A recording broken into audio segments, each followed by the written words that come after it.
আজি এই ভিডিঅ'টোত আমি ফিজিক্সৰ কিছুমান ভাইবা কোৱেশ্চন ডিছকাশ্যন কৰিম যিবোৰ তোমাৰ পৰীক্ষাৰ কাৰণে বহুত ইম্পৰ্টেণ্ট হ'ব। তোমালোকৰ ক্লাছ 12 ফিজিক্সত এটা এক্সপেৰিমেণ্ট আছে যে refractive index of the material by using pin method. তো এই এক্সপেৰিমেণ্টৰ পৰা কোনকেইটা ভাইবা কোৱেশ্চন তোমালোকৰ ইম্পৰ্টেণ্ট হয় বা তোমালোকৰ বাৰ বাৰ সেইকেইটা কোৱেশ্চন সুধি থাকে, এইখিনি আজি আমি এই ভিডিঅ'ত ডিছকাশ্যন কৰিম। এই ভিডিঅ'টোত যেইকেইটা কোৱেশ্চন ডিছকাশ্যন কৰিম ইয়াৰ পৰাই তোমালোকক ভাইবা কোৱেশ্চন সুধিব পাৰে। তোমালোকে ভিডিঅ'টো প্ৰথমৰ পৰা শেষলৈকে চাই যাবা আৰু পাৰিলে তোমালোকে বস্তুখিনি নোট কৰি ল'বা। তেনেহ'লে বলা আজি ভিডিঅ'টো আমি ষ্টাৰ্ট কৰিছোঁ। তো কোৱেশ্চন নম্বৰ 1ত তোমালোকক সুধিব পাৰে যে what is the aim of this experiment, মানে তোমালোকক যিটো এক্সপেৰিমেণ্ট কৰিব দিব সেইটোত তোমালোকক এইম সুধিব পাৰে। যেহেতু ইয়াতে মই refractive index of the material by using pin method এইটো এক্সপেৰিমেণ্ট লৈ আহিছোঁ, চ' ইয়াৰ এইমটো কি হ'ব? To determine the refractive index of the material of a given prism using pin method. ঠিক আছে, তো তোমালোকক যিটো এক্সপেৰিমেণ্ট দিব সেইটোৰ এইমটো তোমালোকে মুখস্থ কৰিবা, এইটো তোমালোকৰ প্ৰায় সুধি থাকে। ঠিক আছে, তো তোমালোকে এক্সপেৰিমেণ্টৰ এইমটো পঢ়িবা। নেক্সট 2 নম্বৰত যিটো তোমালোকৰ প্ৰায় সুধি থাকে সেইটো হ'ল যে what is angle of deviation. Most তোমালোকক বাৰ বাৰ এইটো সুধি থাকে। তো ইয়াতে তোমালোকে লিখিবা the angle between the direction of incident ray and the emergent ray is called angle of deviation. এইটো তোমালোকৰ প্ৰায় সুধি থাকে।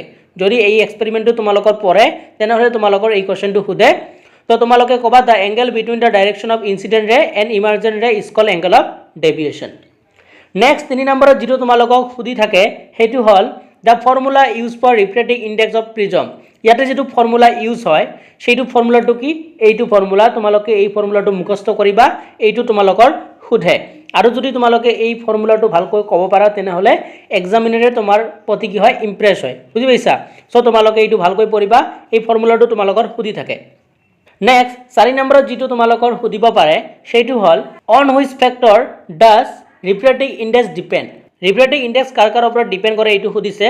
তো মনত ৰাখিবা যে it depends on 1 number nature of মেটেৰিয়েলৰ ওপৰত ডিপেণ্ড কৰে, 2 নম্বৰ টেম্পাৰেচাৰৰ ওপৰত ডিপেণ্ড কৰে, 3 নম্বৰ ৱেভলেন্থ অফ লাইটৰ ওপৰত ডিপেণ্ড কৰে। তো 4 নম্বৰ কুৱেশ্যনটো এইটোৱে আছিল যে ৰিফ্ৰেক্টিভ ইণ্ডেক্সৰ কি ফেক্টৰৰ ওপৰত ডিপেণ্ড কৰে, এইটো তোমালোকক সুধিব পাৰে। ঠিক আছে, তাৰপিছত যিটো মষ্ট ৰিপিটেড তোমালোকক সুধি থাকে সেইটো হ'ল which colour of light has maximum refractive index. তো এইটো মনত ৰাখিবা, ভায়লেট লাইট। নেক্সট 6 নম্বৰ কুৱেশ্যনটো চোৱা কি দিয়া আছে, minimum number of pins use for in this experiment. তো মিনিমাম নাম্বাৰ অফ পিন আমি ইউজ কৰিব পাৰোঁ এইটো এক্সপেৰিমেণ্টত কিমানটা? 4 পিনছ। ঠিক আছে, তো ইয়াৰ উত্তৰটো হ'ব 4 পিনছ। নেক্সট 7 নম্বৰটো কি দিয়া আছে চোৱা, ইজ ৰিফ্ৰেক্টিভ ইণ্ডেক্স কনষ্টেণ্ট। তো কি হ'ব? ন, ৰিফ্ৰেক্টিভ ইণ্ডেক্স কনষ্টেণ্ট নহয়, কাৰণ এইটো কি হয় তোমালোকৰ নেচাৰ অফ মেটেৰিয়েলৰ ওপৰত ডিপেণ্ড কৰে, টেম্পাৰেচাৰৰ ওপৰত ডিপেণ্ড কৰে। ঠিক আছে, তো ৰিফ্ৰেক্টিভ ইণ্ডেক্সটো কনষ্টেণ্ট নহয়, তো ইয়াৰ উত্তৰটো কি হ'ব? ন। তো এই 7টাই তোমালোকৰ বাৰ বাৰ সুধি থাকে ভাইবা কুৱেশ্যনত। চ' এইবোৰ তোমালোকে ভালকৈ পঢ়িবা, ফৰ্মুলাটো তোমালোকে ভালকৈ পঢ়িবা, এংগেল অফ ডেভিয়েশ্যনটো ভালকৈ পঢ়িবা, তাৰপিছত তোমালোকে এক্সপেৰিমেণ্টৰ এইমবোৰ পঢ়িবা। এইবোৰে তোমালোকৰ প্ৰায় ভাইবা কুৱেশ্যনত সুধি থাকে। তো এই এক্সপেৰিমেণ্টৰ পৰা এইকেইটা ভাইবা কুৱেশ্যনে তোমালোকৰ সুধিব পাৰে। তো আজিৰ ভিডিঅ'ত আমি এইকেইটা ডিছকাশ্যন কৰিলোঁ, আৰু নেক্সট ভিডিঅ'ত আমি যিবোৰ তোমালোকৰ এক্সপেৰিমেণ্ট আছে বাৰ মেগনেটৰ সেইবোৰৰ ভাইবা কুৱেশ্যন তোমালোকৰ কাৰণে লৈ আহিম। আৰু ফিজিক্সত তোমালোকে প্ৰেক্টিকেলত কেনেকৈ থাকিবা, তাৰপিছত তোমালোকৰ ভাইবা কুৱেশ্যন কেনেকৈ সুধিব পাৰে তাৰ কাৰণে মই এটা ভিডিঅ' বনাই থৈছোঁ, য'ত তোমালোকৰ সকলোখিনি ডাউট আমি ক্লিয়াৰ কৰিছোঁ। তোমালোকে যদি সেই ভিডিঅ'টো চোৱা নাই তোমালোকে চাই ল'বা, মই ডেছক্ৰিপশ্যনত লিংক দি দিম, নতুবা তোমালোকে আমাৰ চেনেলত গ'লেও চাব পাৰিবা। আৰু ক্লাছ 12ৰ কাৰণে আমি এটা চিৰিজ ষ্টাৰ্ট কৰিছোঁ, ৰিষ্টাৰ্ট চিৰিজ।